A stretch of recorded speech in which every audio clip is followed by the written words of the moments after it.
How's it going, everyone? Nick from Comic Culture here. It's time for Nick at Night, my weekly comic book review show. Let's get into the books I read this week. Real quick, though, the Comic Book Community Awards voting is active right now. So go down below in the description, you'll find a link to the Comic Book Community Awards voting page. You have until now and October to vote, so make sure to do that right now. And with that out of the way, let's get into the books I read this week, starting over with X-Men issue number 3. So this is an okay series so far. I can't help but draw comparisons to the Hickman era when we started that whole journey, and the grand scheme of everything, like the scope was just massive back then. We're coming out of the chaos of all that right now, and we're just trying to develop these teams. We have Cyclops doing some Cyclops stuff, pushing his weight around right now, kind of showing people that they're bosses again, that he's someone that you just do not want to mess with right now because they have all these mutants and stuff at their disposal.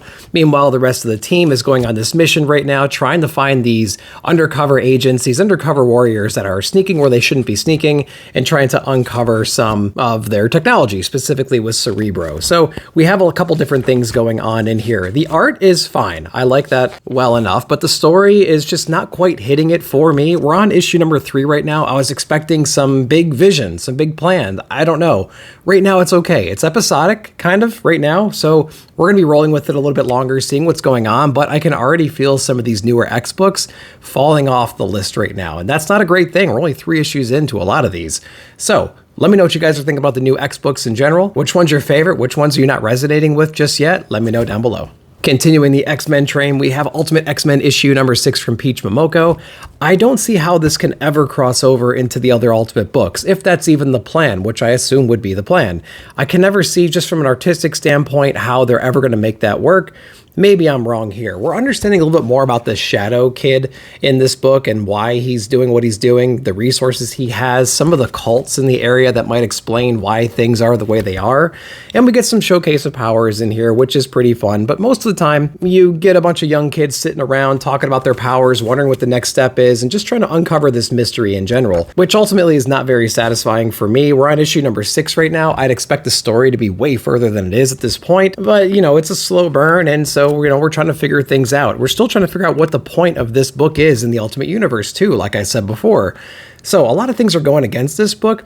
As a standalone, it might be something cool to explore, and I think that's what it was originally intended to be. But instead, we got this book right here. So Ultimate X-Men issue number 6, I think, again, as a standalone, it would be fine, I think. It's not something that I would be resonating with, but let me know if you guys like it down below.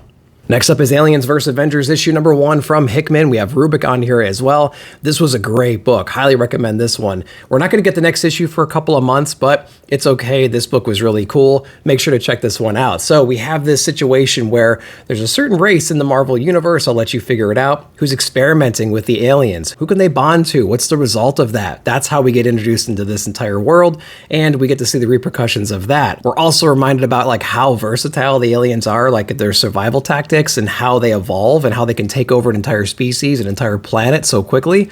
We unpack that in here as well. Really cool stuff happening in here. Lots of great characters in this book as well. Of course, the art is spectacular in here. So, you know, I was a little bit apprehensive of like, how can they merge these two properties together in a way that makes sense? I think they nailed it inside of here. So totally on board with the story in general. I like the characters that we have left in this world, and I really like all the surprises he throws at you as well. It feels like a Hickman book, which I haven't been able to say a lot lately with some of his other books that have come out. So we have a great cast of characters. We have a plausible premise in here. We have an exciting cliffhanger at the end. The stakes are definitely high, and there's a lot of cool, interesting surprises they introduce inside this book too. So make sure to check this one out if you haven't.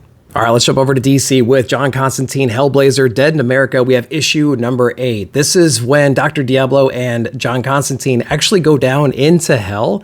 John kind of betrayed Dr. Diablo in a way. He's trying to uncover how he used Dream's sand in the past to like manipulate his situation, the people around him, things like that. And he's on a little bit of a revenge mission, to be honest with you, against him. They team up with the demon. They're navigating through hell right now. And John actually finds some other allies of his down there, surprisingly, and he has to come up with one of these impossible John moments to like save everybody, right? To get everybody out of there. We do have a guest artist on here, but it doesn't necessarily take away from the story itself. We're in hell. We're in a completely different landscape. So it's kind of cool to see that different aesthetic being shown off there. Did not mind that at all. But if you like the series so far, if you like the way it's written, the characters and whatnot, and if you like Constantine in general, I think you're really going to dig Hellblazer, Dead in America. So check out number 8 if you haven't yet. Next up is Batman Off-World issue number 5. Long awaited. I feel like we only get this every other month or so, but Jason Aaron is on this one. It's a great, great story. Batman is actually in space right now, taking on this mining company who's ran by these ultra, ultra powerful beings that we haven't seen quite yet. Like, we haven't seen them go head to head yet, but we see how powerful they are inside of this issue and just like how quickly they can just take out an entire planet.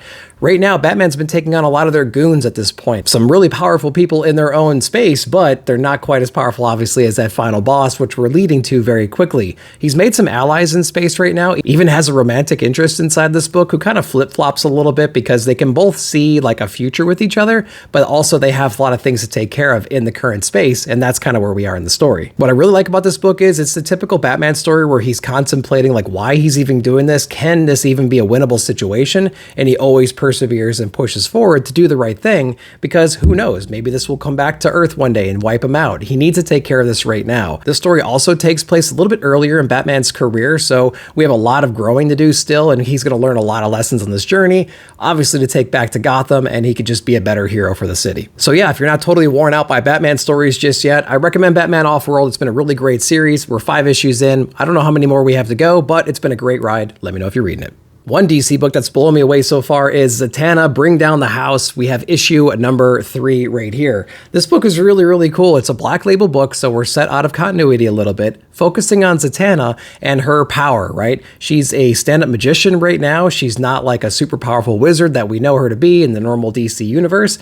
She has this relationship with her father that's really complicated. We get some flashback stories there. Her dad was actually part of this weird cult, and he would abuse his powers here and there. And something bad happened to him, which we unpack inside the story, and that cult following is going back to Zatanna right now to see if she's going to be trouble in the future. Really cool book. Great, interesting cast of characters as well. We get some Constantine action in this book finally, and I just love the humor and the artistic style. Really, really great story so far. Blowing me away. Let me know if you guys are reading Zatanna.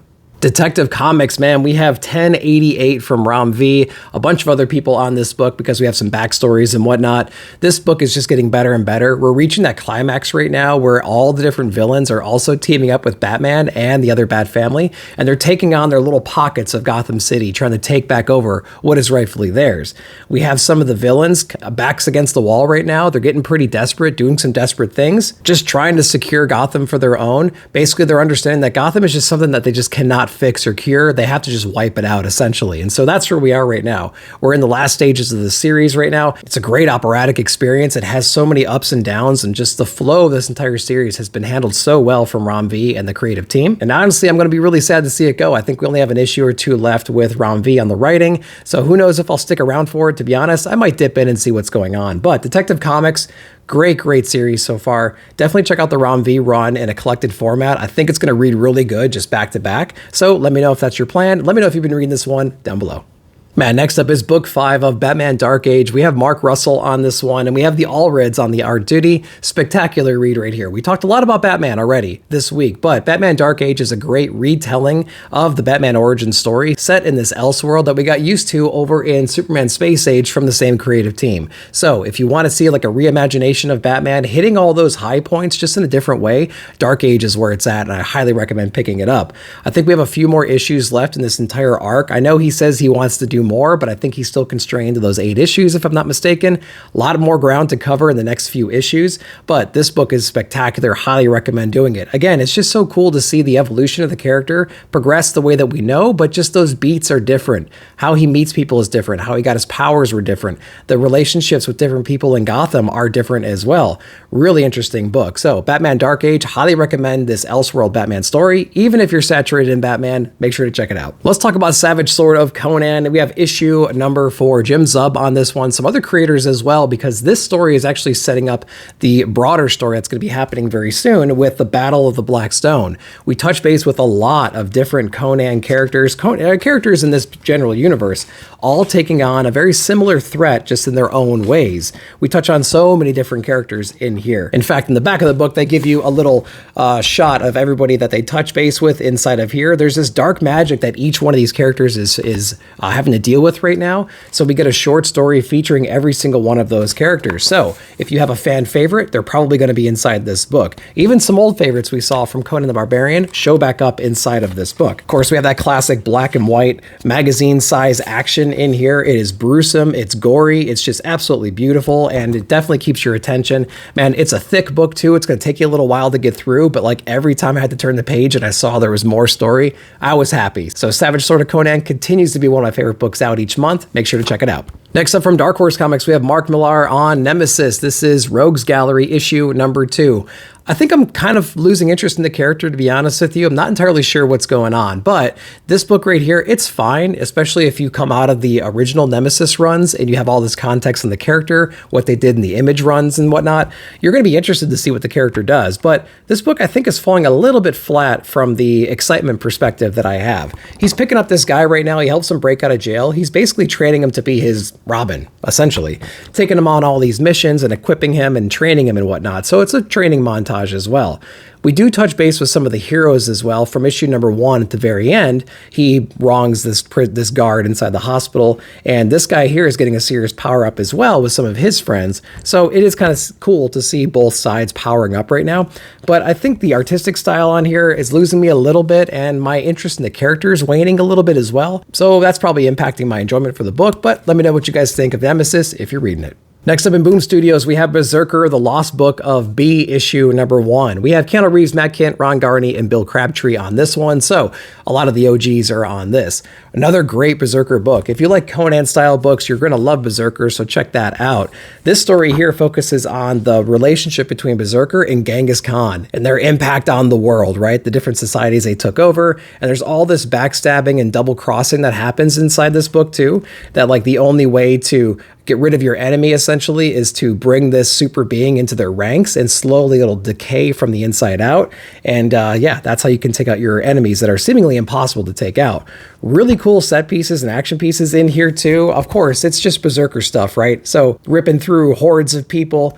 There's this really cool Trojan horse moment in here as well that I've never seen before, so that was really interesting. And again, it's just this combination of Genghis Khan's power and his resources and Berserker's unstoppable rage. So it's really cool to see these two, align for a time being, and like what the repercussion is and what is the ultimate thing that breaks them up, right? And then who's really pulling the strings behind the scene. That's what we unpack inside the series here. So another great read from Berserker. Make sure you guys are checking it out. Something is Killing the Children. We have issue number 40. Grabbing it for the Frizzen cover. Read the story as well. And I don't know. Maybe I should stop reviewing the series, to be honest, and just go for the cover grabs. I think that's what I'm going to do. This one here has Erica sitting on a park bench, talking to Aaron, talking about this girl that she was trying to help in a previous town who, there was a monster, of course, and she's taking care of stuff. There's this lesson that she learns about, not all monsters are actual monsters. The implication is that humans can be monsters too, rightfully so. And there's this really bad moment in here, this experience she had with this girl trying to help her take out this one particular monster. And there's a tragedy around that. So she kind of breaks down mentally and emotionally in the moments here. And, it's cool to see other dimensions of characters, but we've been wandering aimlessly for such a long time that I'm kind of losing interest in the character, to be honest with you. So like the more context you give me bores me, unfortunately. So I don't know, man. I might just cover grab these going forward if Frizzen's doing them. But let me know if you guys are still reading Something's Killing the Children. We're 40 issues in. Is it still holding your interest? Let me know. Next up is Grommets. We have issue number 4. What a great book this is, man. It's just such a perfect slice of life from the 80s. You're dealing with so many different things. We have these teenagers that are getting together in the skater kind of culture. Again, we're in the 80s. There's no cell phone. There's no social media. They're just dealing with each other. Really cool perspective just right off the bat. The flair and the artistic style on these characters, just so imaginative. Really, really great job on the coloring and everything. I feel like I'm there in the room with them watching these movies and stuff. Dealing with everything from like parent drama. The dad was an addict. He's a recovering addict right now, but he's moving around. There's still something wrong in his life. He's still trying to fix something, and he thinks that moving is going to be able to do it. Uprooting his family yet again, causing a lot of issues with our main character. He just got a girlfriend, presumably. He's just got this guy who he thinks is his friend. He's just starting to acclimate and get used to his surroundings. And now his whole life is going to be flipped upside down again. And so we're having to deal with all this teenage drama that is really resonating, I think, for everybody. Really cool book. So Grommets continues to be a great, great series. We only have a few issues left. It's slice of life. If you like that stuff, you love the 80s, you're going to love this series. Let me know if you're reading it. All right, next up is Universal Monster Frankenstein issue number 1. Michael Walsh on this one, which is a familiar name over on the Silver Coin. So if you like those horror anthology books, you might enjoy this one. So I recommend checking it out. Universal Monster is kind of a controversial title at this point. Dracula was brilliant with James Tynion and Martin Simmons. The next one from Rom V, which is Creature from the Black Lagoon, is completely skippable, I would say. This one right here from Michael Walsh, I picked it up because he did a great job on Silver Coin, and the cover art looks insane as well. So it takes a familiar tone of Frankenstein and it flips it a little bit. We introduce this little boy who recently lost his father. We still have Dr. Frankenstein and things like that, and he's still doing his stuff in his castle and whatnot, trying to bring dead bodies back to life. So we have very familiar themes. The approach is slightly different, and some of the characters are different too. So if you like that classic theme, you want a little bit more of a modern twist or just a different twist on it, you want some cool artwork as well, you can check this one out. I think it's worth it. Universal Monster Frankenstein number 1. Not too bad. Let me know if you read it. Next up is Sacrificers issue number 11 from Rick Remender. Really great book. If you've been liking the run so far and how they bounce back and forth between like our protagonists or antagonists and whatnot, I think you're going to love this one because it plays directly off of the cliffhanger from the previous issue, which is where our daughter of the gods is melding and mixing up with the lower people, right? The people that provide the sacrifices. And those conversations are really interesting because she actually gets to see what it's like to be at the ground level. She sees the faith that these people still have and all these false promises that they basically live their life on. And she's kind of sitting back, just absorbing it right now and understanding that everything is burning above them right now and they have no idea. There's some more sacrifices that are required inside of here to get information that these gods want. Who destroyed basically their entire way of being? A lot of these gods want answers as to like why things are playing out the way they're playing out. Who's pulling all the strings here? And they got to get their answers, right? So they're going to ask more from the people down below. Sacrificers issue number 11, really strong issue. Let me know if you read it. Next up is Saga issue number 68, Brian K. Vaughan and Fiona Staples. Great issue, probably one of my favorite Saga issues that we've gotten in quite a long time, to be honest. We get some really interesting backstory on a main character that we haven't gotten before, which is kind of a really big surprise, to be honest with you, because we've known this character since the very beginning, and we get some much needed backstory from their childhood, which is really cool. But really, this issue here explores more about Hazel, some of the new friends that she has. We have her brother, one of the robots. He's dealing with a lot of his stuff right now too, hearing how bad his race is and things like that, and he's having to deal with all these emotions of being a teenager, being displaced, not really having his true family around right now. Hazel's got a couple new friends too. We're trying to figure out their motives and how they're going to influence her and her life. Her monologue that she's always had since the beginning is just buttery smooth, and you just can't get enough of it. I really don't want this series to end, to be honest with you, but I do want to see where we are when Hazel's kind of recollecting all this stuff.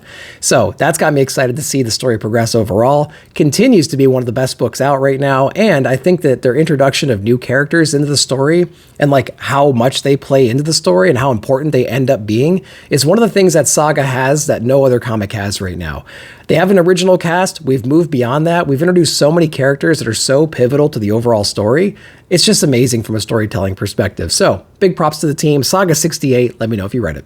Void Rivals issue number 12 is out this week as well. Interesting issue because we have a lot of conversations, we have a lot of ground to cover narratively, and that's exactly what we do inside this book. There are bits of action in here, but this is mostly a character development and where we're going next kind of an issue. So it's a transition issue in a way. In the previous issue, our main characters, the two of them, they were going to split up and kind of go on their own little journeys. We understand why a little bit more inside of here, and we have that conversation as to like, is this a good idea? Is this not a good idea? You have your own things you need to worry about, so do I, and so we're going to go forth, but we'll get back together eventually. And we actually unlock a little bit more secret between those two.